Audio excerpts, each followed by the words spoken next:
आकाशवाणी कटक भुवनेश्वर लोकसभा भवन में आज दुईदिनिया अनुसूचित जाति और जनजाति कल्याण जातीय सम्मिलन आरंभ होईछि।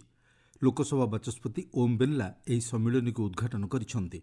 ଏହି ଦୁଇଦିନିଆ ସମ୍ମିଳନୀରେ ସଂସଦ ଏବଂ ରାଜ୍ୟ ଓ କେନ୍ଦ୍ରଶାସିତ ପ୍ରଦେଶ ବିଧାନସଭାର ଅନୁସୂଚିତ ଜାତି ଓ ଜନଜାତି କଲ୍ୟାଣ ସମିତିର ଅଧ୍ୟକ୍ଷ ଏବଂ ସଦସ୍ୟଙ୍କ ସମେତ 120ରୁ ଅଧିକ ପ୍ରତିନିଧି ଅଂଶଗ୍ରହଣ କରିଛନ୍ତି। ସମ୍ମିଳନୀର ବିଷୟବସ୍ତୁ ରଖାଯାଇଛି ଅନୁସୂଚିତ ଜାତି ଏବଂ ଜନଜାତିଙ୍କ କଲ୍ୟାଣ, ବିକାଶ ଏବଂ ସଶକ୍ତିକରଣରେ ସଂସଦୀୟ ଏବଂ ବିଧାନସଭା ସମିତିଗୁଡ଼ିକର ଭୂମିକା। ସମ୍ମିଳନୀ ପ୍ରାରମ୍ଭରେ ଓଡ଼ିଶା ବିଧାନସଭା ବାଚସ୍ପତି ସୁରମା ପାଢ଼ୀ ନିଜ ସ୍ୱାଗତ ଅଭିଭାଷଣରେ ଓଡ଼ିଶାରେ ଏଭଳି ସମ୍ମିଳନୀ ଆୟୋଜନ ହେବା ଏକ ଐତିହାସିକ ମୁହୂର୍ତ୍ତ ବୋଲି କହିଥିଲେ। भुवनेश्वर की इस पावन भूमि पर जो एकाम्र क्षेत्र कहलाया जाता है, इस धरती पर मैं आप सबका स्वागत करती हूँ। इस कार्यक्रम के दौरान प्रभु जगन्नाथ जी का आशीर्वाद सबको प्राप्त हो ऐसे अपेक्षा रखती हूँ। It gives me immense pleasure to warmly welcome you all to this National Conference of Chairpersons of the Committees on the Welfare of Scheduled Caste and Scheduled Tribes of Parliament, State, Union Territory Legislatures being hosted here in Odisha by the Parliament and the Odisha Legislative Assembly. First, I extend my respectful welcome to the Honorable Speaker of Lok Sabha, Sri Om Birla ji. Sir, your presence is a source of great inspiration for all of us. Under your visionary guidance, the Indian Parliament has emerged as a beacon of democratic values, inclusiveness, and particularly governance. A very special welcome to our popular Chief Minister, Honorable Sri Mohan Charan Majhi ji, Honorable Deputy Chairman of Rajya Sabha, Sri Harivansh Narayan Singh ji, Honorable Union Minister of Tribal Affairs, Sri Juel Oram ji, Honorable Union Minister of Education, Sri Dharmendra Pradhan ji, National Leader, Honorable Sri Phagan Singh Kulaste ji, the Chairperson of the Parliamentary Committee on the Welfare of Scheduled Castes and Scheduled Tribes, Sri Bhavani Shankar Bhoi, Honorable Deputy Speaker of Odisha Legislative Assembly, who also hails from the tribal community, Honorable Chairpersons and members of committees. Assembly is the nucleus of a democratic state. Two important responsibilities of MLAs are firstly formulation of legislative policy and secondly ensuring government accountability. Each one of us present here has the responsibility to analyze, assess and evaluate policies framed across various sectors. Our sole aim should be to discharge this responsibility with due integrity and with a view to be accountable to the public at large. Odisha, the land of Lord Jagannath, having rich tribal culture and ancient heritage, feels honored to host this important conference. I am confident that the discussions here will strengthen our commitment to the welfare of scheduled castes and scheduled tribes and help us to move more closer to the dream of social justice and equality for all.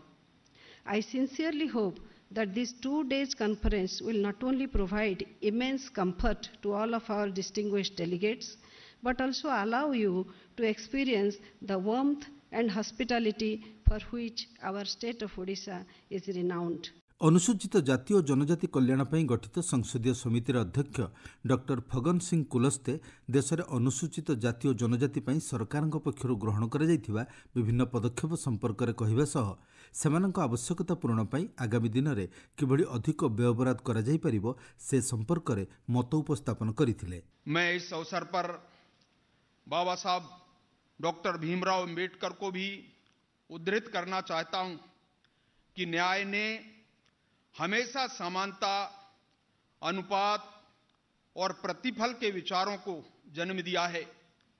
अगर संक्षेप में न्याय स्वतंत्रता, समानता और बंधुत्व का दूसरा नाम है, यह उदाहरण एक न्यायपूर्ण समाज के उनके दृष्टिकोण को दर्शाता है, जहां अनुसूचित जाति, अनुसूचित जनजाति समुदाय केवल कल्याण प्राप्त करता ना हो, बल्कि भारत की लोकतांत्रिक राजनीति को आकार देने में समान रूप से भागीदार हैं।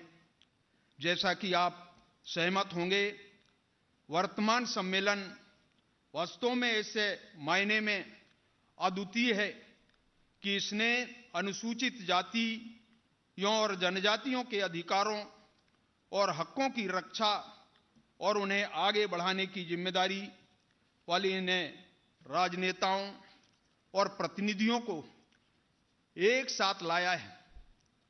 यह हमें रणनीतियों पर विचार विमर्श करने, क्षेत्रीय चुनौतियों का समाधान करने और सामूहिक रूप से प्रगति का आकलन करने का एक उपयुक्त अवसर प्रदान करता है। इस अवसर पर राज्यों, केंद्र शासित प्रदेशों के 89 प्रतिनिधियों का अनुमान हमने लगाया था, परंतु आज 15 संसदीय समितियों के सदस्य 104 यहां पर प्रतिनिधि उपस्थित हुए हैं। आज हम सभी जानते हैं कि संसद द्वारा किए जाने वाला कार्य न केवल विधिवत है, बल्कि निरंतर इनका विस्तार होता रहा है। संसद के पास सीमित समय और सदन में विचारार्थ आने वाले विधायी प्रस्तावों और अन्य मामलों की जांच पड़ताल के लिए पर्याप्त समय देना संसद के लिए कठिन है और इसलिए जैसा कि हम जानते हैं कि संसदीय कार्यों का एक बड़ा हिस्सा संसदीय समितियों के समाधान से निपटाया जाता है।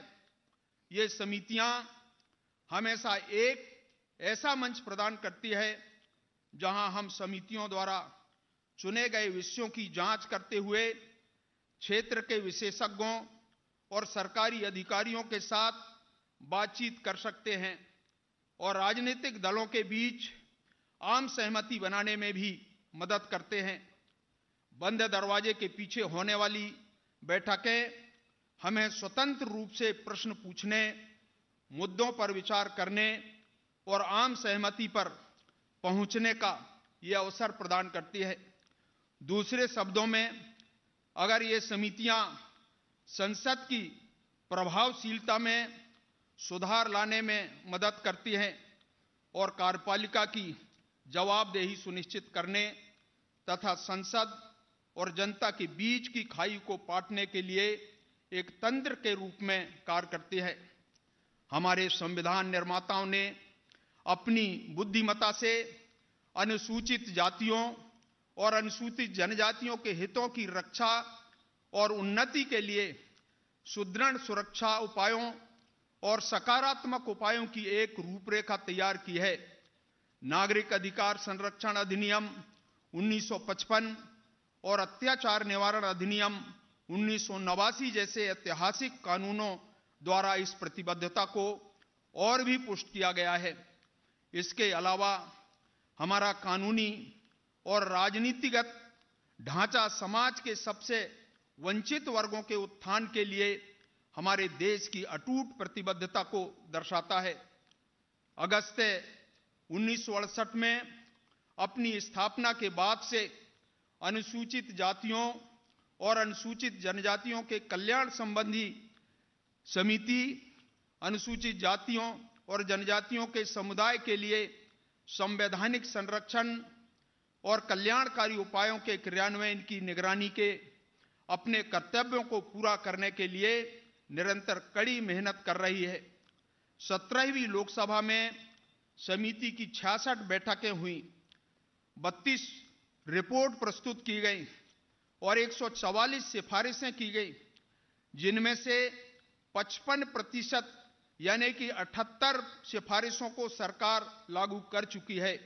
सार्वजनिक क्षेत्र के बैंकों और बीमा कंपनियों में 1.5 लाख से अधिक अंशकालीन सफाई कर्मचारियों का नियमितीकरण, जाति प्रमाण पत्र संबंधी समस्याओं का सामना कर रहे सेवानिवृत्त कर्मचारियों की पेंशन की बहाली, 32 मंत्रालयों और विभागों में बड़े पैमाने पर रिक्त पदों को भरना और न्यायिक निर्देशों के अनुरूप लंबे समय से कार्यरत दैनिक वेतनभोगी और संविदा कर्मचारियों का नियमितीकरण कुछ उल्लेखनीय परिणाम थे। ଏହି ଜାତୀୟ ସମ୍ମିଳନୀର ଅନ୍ୟତମ ଅତିଥି ରାଜ୍ୟସଭା ଉପାଧ୍ୟକ୍ଷ ହରିବଂଶ ନାରାୟଣ ସିଂ କହିଥିଲେ ଯେ ଅନୁସୂଚିତ ଜାତି ଓ ଜନଜାତିର ମୌଳିକ ସମସ୍ୟାକୁ ବୁଝି ଏହାର ନିରାକରଣ ପାଇଁ ସରକାରୀ ସ୍ତରରେ ପ୍ରଚେଷ୍ଟା ଜାରି ରହିଛି। ସେମାନଙ୍କ ସାମାଜିକ ଓ ଆର୍ଥିକ ବିକାଶ ହେବା ଅତ୍ୟନ୍ତ ଜରୁରୀ ବୋଲି ଶ୍ରୀ ହରିବଂଶ କହିଥିଲେ। अनुसूचित जातियों जनजातियों के कल्याण, विकास और सशक्तिकरण में संसदीय और विधायी समितियों की भूमिका विषय पर आयोजित इस महत्वपूर्ण राष्ट्रीय सम्मेलन में उपस्थित होना महत्वपूर्ण बात है।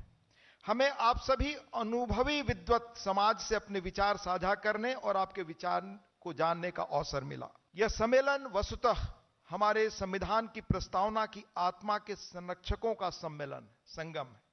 आप यहां केवल अपने अपने विधान मंडलों के प्रतिनिधि के रूप में ही नहीं, बल्कि उन असंख्य नागरिकों के स्वर को मुखरित कर रहे हैं, आवाज दे रहे हैं, जो सदियों से हाशिए पर जीवन जीते रहे, जिन्हें हमारे लोकतंत्र से समानता और समावेशी समाज की अपेक्षा है।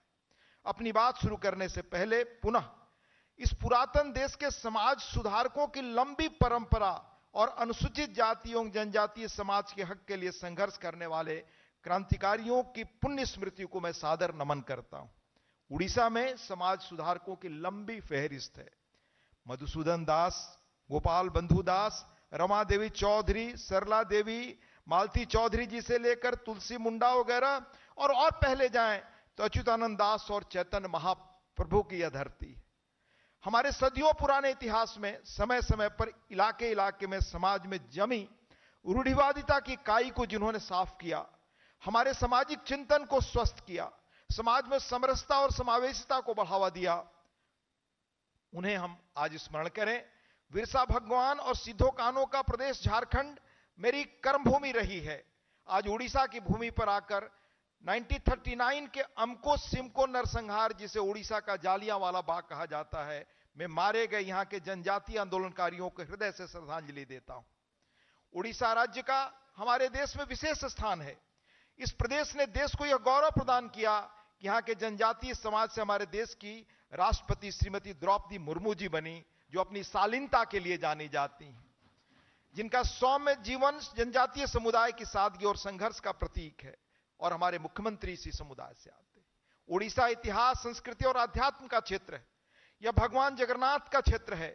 यह गौरांग महाप्रभु चैतन्य की भक्त स्थली है। यह धम्म का भी क्षेत्र है। कोणार्क का सूर्य मंदिर भारत के अप्रतिम स्थापत्य का प्रतीक है। आज उड़ीसा सामाजिक आर्थिक प्रगति के नए आयाम स्थापित कर रहा है। पिछले कई वर्षों से यह प्रदेश, इसकी विकास दर राष्ट्रीय विकास दर से भी आगे रही है। कौशल विकास में प्रदेश की उपलब्धियां अन्य राज्यों के लिए अनुकरणीय हैं। विगत कुछ दशकों में देश के प्रख्यात उच्च शिक्षा और शोध संस्थान उड़ीसा में स्थापित हुए। देश पूर्व में स्थित राज्यों के विकास को लेकर चिंतित रहा है। माननीय प्रधानमंत्री जी खास तौर से इसका उल्लेख करते रहे, कैसे ये प्रदेश आगे बढ़े तो देश पूरी तरह से आगे बढ़ने में उसको योगदान मिलेगा। उड़ीसा में हुए विकास के अनुभवों ने साबित किया है कि सही नेतृत्व और राज्य के नागरिकों के पुरुषार्थ से उड़ीसा पूर्वी राज्यों के लिए विकास का मार्ग प्रशस्त करेगा, जो बड़ी तेजी से अब आगे बढ़ रहा है। ଏହି ଅବସରରେ କେନ୍ଦ୍ର ଶିକ୍ଷାମନ୍ତ୍ରୀ ଧର୍ମେନ୍ଦ୍ର ପ୍ରଧାନ କହିଥିଲେ ଯେ ଆଜିର ପରିସ୍ଥିତିରେ ଅନୁସୂଚିତ ଜାତି ଓ ଜନଜାତିଙ୍କ ସମାବେଶୀ ବିକାଶ ସଶକ୍ତିକରଣ ପାଇଁ କେଉଁ ପ୍ରକାର ଯୋଜନାର ଆବଶ୍ୟକତା ରହିଛି ଓ କେଉଁ ଯୋଜନାରେ ପରିବର୍ତ୍ତନ ଆବଶ୍ୟକ ଅଛି, ସେ ନେଇ ସଂସଦୀୟ ସମିତି ସରକାରଙ୍କୁ ପ୍ରସ୍ତାବ ଦେବାର ଆବଶ୍ୟକତା ରହିଛି। देशर विकास रे अनुसूचित जाति और जनजातिर भूमिका गुरुत्वपूर्ण बोली से कहिथिले। कल ऐसा ही एक उत्सव उड़ीसा में हम लोगों ने संपन्न किया है। उड़ीसा के किसान कल पहली बार अपना उत्पादित शस्य को महाप्रभु श्री जगन्नाथ और माता समलेश्वरी तथा पाटनेश्वरी ऐसे अनेक देवा देवियों के सामने प्रस्थापित करके घर में सभी आत्मियों के साथ अन्न ग्रहण करते हैं। मैं आप सभी को भारत के इस बृहद परिवार में नुआखाई की, इसको हम लोग नवार्ण कहते हैं, नुआखाई कहते हैं, इस नुआखाई की पवित्र पावन अवसर पे उड़ीसा में भी स्वागत करता हूं। मित्रों, उड़ीसा वो भूमि है 261 ईसा पूर्व इस प्रदेश में जहां हम लोग बैठे हैं, इस भूखंड में एक बड़ा महासंग्राम हुआ था। उसको कलिंग युद्ध के नाम पे जाना जाता है। कलिंग युद्ध की उन दिनों में अध्यक्ष जी हरिवंश जी जैसे प्रसिद्ध साहित्यकार या उस समय में साहित्य को मार्जन करने वाले कोई बड़े उड़ीसा की ओर से बड़े साहित्यकार और पत्रकार नहीं थे। आज कलिंग युद्ध को अगर हम वर्णन करते हैं, कलिंग युद्ध में इसीलिए उसको उल्लेख किया, आप सब प्रजातंत्र की प्रैक्टिशनर है, पुजारी हैं। कलिंग युद्ध के समय में ये इतिहासकार मानते हैं, उस समय में कलिंग में गणराज्य होता था, यानी प्रजातांत्रिक व्यवस्था होती थी। तब वहां मगध की ओर से सम्राट अशोक की महापराक्रम सेना था, उड़ीसा की ओर से प्रजातंत्र में विश्वासी एक गणराज्य था, एक सामूहिक नेतृत्व था।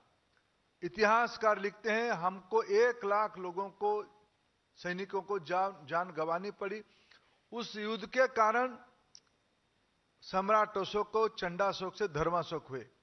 यहीं से बुद्ध की विचार विश्व में गया, ग्लोबलाइजेशन इसी भूमि से शुरू हुआ। यह तो एक प्रकार की इतिहास की वर्णन है। दूसरी प्रकार के इतिहास के वर्णन में एक उड़िया व्यक्ति के नाते आपके सामने रखना उचित मानता हूं। हम प्रजातंत्र के पुजारी हैं। आज से 2500 साल पहले हमारी प्रजातांत्रिक मूल्यों के कारण विश्व में शांति प्रतिष्ठा हुई थी। हमने हथियार नहीं छोड़ा था, यह कोई डिसआर्मामेंट, अस्त्र रहित कोई चर्चा नहीं हुई थी। हमने जान गंवाया था, हमने बलिदान दिया था, हमने अपना स्वाभिमान, मर्यादा और अधिकार की लड़ाई लड़ी थी। और आने वाले आगे के दिनों में उड़ीसा में स्वतंत्रता संग्राम की चर्चा हुई। उड़ीसा के हर एक जिले में कोई वंचित वर्ग व्यक्तियों के नेतृत्व में, वो वीर सुरेंद्र साय हो, आदिवासी समाज से थे, लक्ष्मण नायक हो, बिरसा मुंडा की विरासत यहां तक भी पहुंचती है। निर्मल मुंडा के बारे में आपने उल्लेख किया। यहां अनेक इस प्रकार रघु, जहां से हमारे अध्यक्षा जी आते हैं, उन्हीं की भूमि है, रघु दिवाकर की भूमि। यहां के लोगों ने, यहां के वंचित वर्गों ने देश की आजादी की लड़ाई लड़ा था। मैं डॉक्टर बी आर आंबेडकर को श्रद्धांजलि देता हूं। उन्हीं की बदौलत आज हमारी संविधान व्यवस्था बनी है और आप संविधान की सब अंश विशेषों, आरक्षण, कल्याणकारी योजनाएं, कानूनी सुरक्षा और सकारात्मक नीतियों के बारे में बारीकी से अध्ययन करके इन समितियों के अध्यक्ष और सदस्य के रूप में आप केवल नीति समीक्षा के संरक्षक ही नहीं हो, आप न्याय के प्रहरी हो, समावेशन की और वाहक और परिवर्तन के आप उत्प्रेरक हो। आप सुधारात्मक कार्रवाई, बजटीय संशोधन और न्यायिक हस्तक्षेप आप लोगों की कार्यकाल, आपकी दायित्व है। एक समावेशी समाज हो, समावेशी विकास सबकी हो, यह आपकी दायित्व बनता है। मैं आज की इस राष्ट्रीय अधिवेशन में एक तथ्य आपके सामने सिर्फ याद दिलाना चाहता हूं, पुरानी तथ्य है। 1999 में देश में प्रधानमंत्री अटल बिहारी वाजपेयी जी के समय में पहली बार देश में ट्राइबल अफेयर्स मिनिस्ट्री बनी। उसकी पहला मंत्री आदरणीय जुएल ओराम जी बने। ये हमारी विचार की प्रतिबद्धता सामाजिक न्याय के प्रति दर्शाती है। माननीय प्रधानमंत्री जी कहते हैं, श्री नरेंद्र मोदी जी को मैं कोट करता हूं, जो वंचित है उसे वरीयता देना आज के भारत की प्राथमिकता है। जिन गरीब, वंचितों और दलितों, पिछड़े आदिवासियों की आवाज दबी हुई थी, उनकी सपने को हमने संकल्प में बदलना है। ये मित्रों, ये संभव होने से, ये इसको पूरा करने से ही, ये संवैधानिक आवश्यकता है, इसको पूरा करने से ही 2047 तक हम विकसित देश के रूप में खुद को साबित कर सकते हैं। এই জাতীয় সম্মিলনী কেন্দ্র আদিবাসী ব্যাপার মন্ত্রী জুয়েল ওরাম নিজ বিভাগর বিভিন্ন যোজনা সম্পর্কে আলোকপাত করে কহিଥିଲେ যে কୌଣସି ଗୋଟିଏ କ୍ଷେତ୍ର ନୁହେଁ, ବରଂ ସେମାନଙ୍କ ବିକାଶ ସହ ଜଡ଼ିତ ସମସ୍ତ କ୍ଷେତ୍ରରେ ଉନ୍ନତି କରିବା ଲାଗି ଉଭୟ କେନ୍ଦ୍ର ଓ ରାଜ୍ୟ ସରକାର ପଦକ୍ଷେପ ଗ୍ରହଣ କରୁଛନ୍ତି। सर, मैं 1996 में आपका presiding officer and whip conference ये डाल लेक में किया था। मैंने वहाँ अटेंड किया था। उस समय मैं उड़ीसा विधानसभा का चीफ व्हिप था। तो उस समय जम्मू कश्मीर में आपका आतंकवादी चरम में था। इंद्र कुमार गुजराल जी प्रधानमंत्री थे। हमारा उड़ीसा के श्रीकांत जेना वो पार्लियामेंट्री अफेयर्स मिनिस्टर थे। लेकिन बड़ा हिम्मत करके उसमें हमने प्रोग्राम किया था। और उस प्रोग्राम करने के बाद लोग जम्मू कश्मीर के बारे में जो सोचते थे, खास करके मेरे जो साथी थे जनता दल के और कांग्रेस के, वो लोग का मैंने मन बदल गया, मत बदल गया।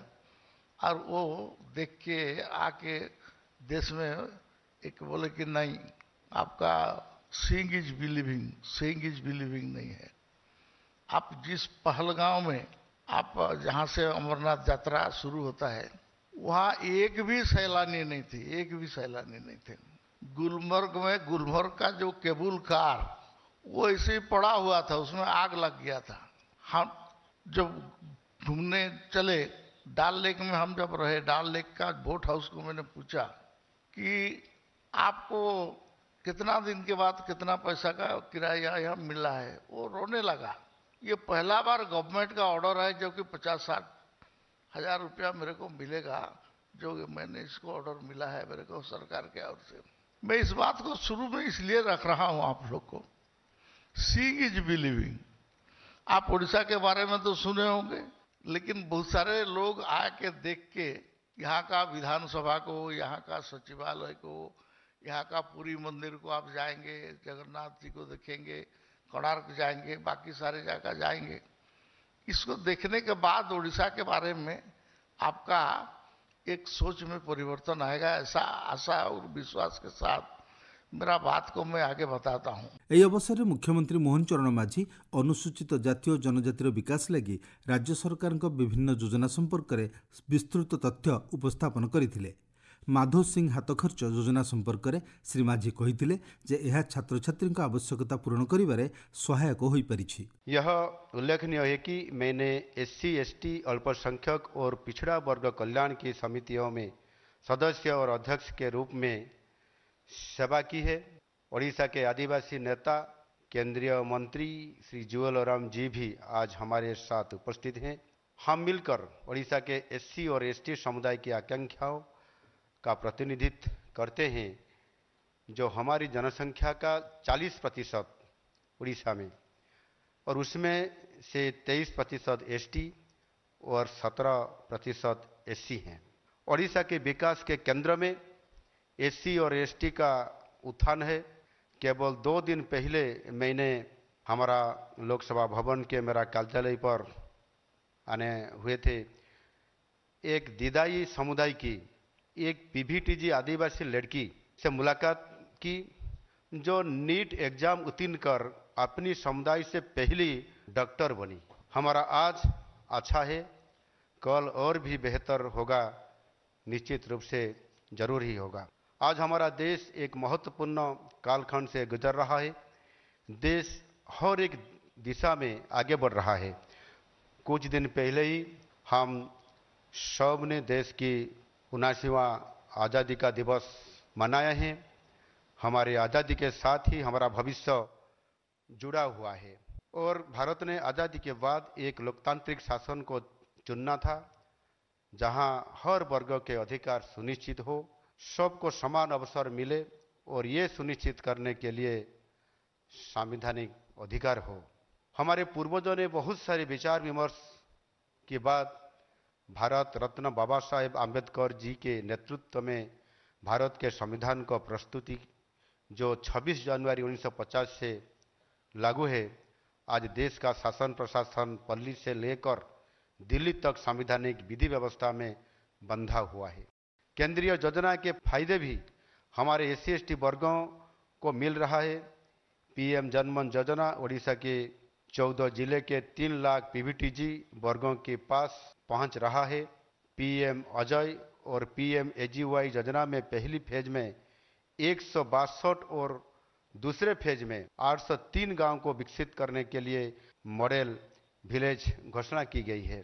आर्थिक सशक्तिकरण के लिए SC ST finance development corporation ST SC वर्गों को स्टार्टअप शुरू करने के लिए आर्थिक प्रोत्साहन भी दिया जा रहा है। आदिवासियों का माइनर फॉरेस्ट प्रोड्यूस के लिए भी उपयुक्त मूल्य दिया जा रहा है। हमने ओडिशा में आदिवासियों की जीविका के लिए 100 फॉरेस्ट प्रोड्यूस प्रोसेसिंग यूनिट स्थापन करने का निर्णय लिया है, और काम भी अभी शुरू कर दिया। ଏହି ଦୁଇଦିନିଆ ସମ୍ମିଳନୀରେ ମୁଖ୍ୟ ଅତିଥି ଭାବେ ଯୋଗ ଦେଇଥିବା ଓମ୍ ବିର୍ଲା କହିଥିଲେ ଯେ ବାବା ସାହେବ ଆମ୍ବେଦକରଙ୍କ ବିଶ୍ୱକୁ ସାମାଜିକ ନ୍ୟାୟର ବିଚାର ଦେଇଥିଲେ। ସାମାଜିକ ନ୍ୟାୟର ଆଧାରରେ ଏକ ସମତାମୂଳକ ସମାଜ ଗଠନ କରିବାର ବିଚାର ଦେଇଥିଲେ। ଏହି ବିଚାରକୁ ଆଧାର କରି ଭାରତ ସମ୍ବିଧାନ ଅନ୍ତର୍ନିହିତ ଅଧିକାର ଅନୁଯାୟୀ ସମାଜର ଅନୁସୂଚିତ ଜାତି ଓ ଜନଜାତିଙ୍କ କଲ୍ୟାଣ ପାଇଁ ଏକ ସାମ୍ବିଧାନିକ ଦାୟିତ୍ୱ ପ୍ରଦାନ କରିଛି। ଏହି ବିଷୟକୁ ନେଇ ଦେଶର ସଂସଦର ସଂସଦୀୟ ସମିତି, ରାଜ୍ୟ ବିଧାନସଭା, SC/ST ସଂସଦୀୟ ସମିତି ଏକ ବ୍ୟାପକ ବିଚାର ବିମର୍ଶ ପାଇଁ ଏକତ୍ରିତ ହୋଇଛନ୍ତି। ଲୋକତନ୍ତ୍ରର ଏହି ପବିତ୍ର ଭୂମିରେ ଆମେ ସମାଜର ବଞ୍ଚିତ ଗରିବ ଆଦିବାସୀ ଲୋକଙ୍କ କଲ୍ୟାଣ ଏବଂ ସେମାନଙ୍କୁ ସାମାଜିକ ଆର୍ଥିକ ଏବଂ ପ୍ରଶାସନିକ ଶକ୍ତି ଦେଇପାରିବ ବୋଲି ବାଚସ୍ପତି କହିଥିଲେ। सामाजिक न्याय का विचार, सबकी गरिमा का विचार और सामाजिक न्याय के आधार पर एक समता मूलक समाज बनाने का विचार, और इसी विचार को लेकर भारत ने संविधान की प्रदत्त धाराओं के अंतर्गत और संविधान में निहित अधिकारों के तहत समाज के अनुसूचित जनजाति लोगों के कल्याण के लिए एक संवैधानिक रक्षा और अधिकार का दायित्व भी दिया है। मुझे खुशी है कि आज इसी विषय को लेकर देश की संसद की संसदीय समिति, राज्य विधानसभाओं की अनुसूचित जनजाति संसदीय समिति एक व्यापक विचार विमर्श के लिए यहाँ बैठी है। और इस 2 दिन के सम्मेलन में हम आपस में चर्चा कर संवाद कर इस लोकतांत्रिक धरती पर जो लोकतंत्र के लिए जीवंत धरती रही है, निश्चित रूप से हम समाज के वंचित गरीब व्यक्ति, आदिवासी व्यक्ति, जनजाति अनुसूचित जनजातियों के कल्याण और उनको सामाजिक लक्ष्य के साथ उनको समाज की मुख्य धारा से जोड़ते हुए उनके जीवन में सामाजिक, आर्थिक और प्रशासनिक ताकत देने का काम करेंगे। मुझे आशा है कि इस 2 दिन के सम्मेलन में हम एक समागम और एक समावेशी भारत के निर्माण में किस तरीके से हमारी संसदीय समितियों की भूमिका हो सकती है, जिससे हम लोकतंत्र को सशक्त करते हुए, उनकी भागीदारी को और सशक्त करते हुए, उनके व्यापक कल्याण के विचारों को आगे बढ़ाते हुए समाज की मुख्य धारा में जोड़ना भी और जो संवैधानिक ताकत अधिकार दिया है उसकी रक्षा करते हुए उन संसदीय समितियों में व्यापक चर्चा कर हम एक ऐसी समावेशी दृष्टि, एक समावेशी व्यवस्था का निर्माण करेंगे जो हमारे संविधान की मूलधारा समतापूर्वक समाज की है। और इसीलिए ये संसदीय समितियां अनुसूचित जाति, अनुसूचित जनजाति के जो नियम कानून उनकी समीक्षा तो करती है, जो फैसले संसद में होते हैं, जो फैसले विधानसभा में होते हैं, जो विकास की योजनाएं संसद और विधानसभा में बनती है, संसद विधानसभा के अंदर अनुसूचित जाति, अनुसूचित जनजातियों के लिए जो बजट आवंटन होता है उसकी समय समय पर समीक्षा करती है।